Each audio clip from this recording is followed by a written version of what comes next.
First time నా జీవితంలో ఒక రివ్యూ ఇద్దాం అనిపించింది సీరియస్గా. అంటే నా ఫ్రెండ్స్కి, నా రిలేటివ్స్కి, నా ఏం తెలిసిన అందరికీ తెలుసు.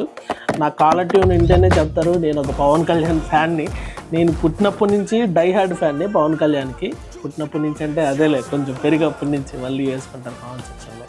సో అయితే చిన్నప్పటి నుంచి నేను పవన్ కళ్యాణ్ ఫ్యాన్నే. కానీ మొన్న అఖండ 1 అప్పుడు చూశాను, అంతవరకు ఓకే. మొన్న అఖండ 2 వెళ్ళి చూశాక ఇక్కడ మాకు ఓటు గ్రీన్విచ్ మాల్లో మా ఫ్రెండ్స్ గ్యాంగ్తో నేను అలా వెళ్ళి అఖండ 2 చూస్తున్నప్పుడు అనిపించింది ఒక గూస్ బంప్స్ ఫీలింగ్. అంటే ఒక ప్యూర్ సనాతని, ఒక ప్యూర్ హిందూ ఎలా ఉంటాడు అనే దాన్ని ఒక్కసారి చూసుకుంటే మాత్రం మస్ట్ వాచ్ మూవీ. నేను 100కి ఒక 5 స్టార్కి 5 స్టార్ రేటింగ్ 100% ఇవ్వచ్చు దానికి. ఇంకా దాంట్లో ఇంకా మనం ఏ చిన్న కొరత ఉందని కూడా చెప్పడానికి ఏదీ లేదు.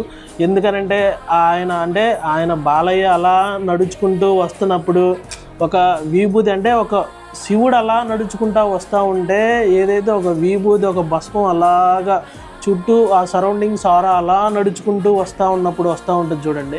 అలాగా ఆయన నడిచిన ప్రతిసారి ఈ సరౌండింగ్స్ నుంచి అలా విభూది అలా వస్తూ ఉంటుంది. అది చూస్తున్నప్పుడు ఆ లాస్ట్లో నాకు నిజంగా అనిపించింది, చేతిలో కర్పూరం లేదు కానీ హారతి ఇచ్చేసేవాడిని నేను గంట కొట్టేసి. మా ప్రవీణ్ కూడా అదే అన్నాడు, అన్న నేను వచ్చి ఉంటే లిటరల్గా నేను కర్పూరం